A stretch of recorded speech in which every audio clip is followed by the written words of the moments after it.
এই সরকারি চাকরির আবেদনের বেতন বৃদ্ধি পেয়েছে।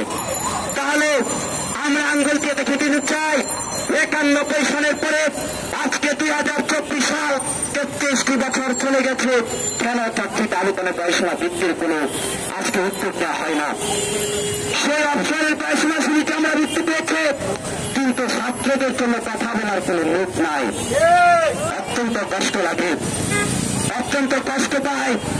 গত 33 বছরে চাকরিতে আবেদনের বয়সীমা বৃদ্ধি পাওয়ার কথা ছিল।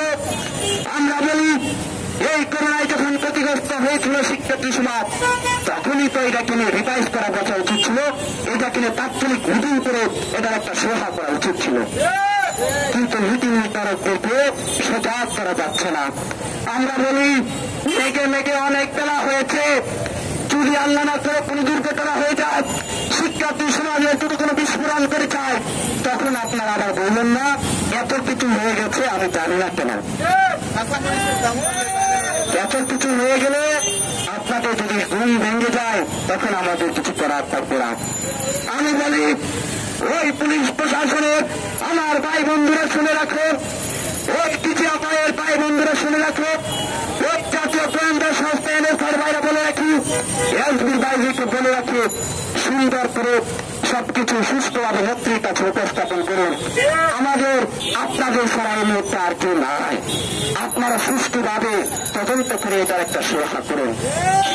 আজকে আমার কষ্ট লাগে, আমাদের মধ্যে পুলিশ বাইরে অনেকে আমাদের সাথে একাত্ম ঘোষণা করে, কিন্তু মন থেকে বলতে পারে না।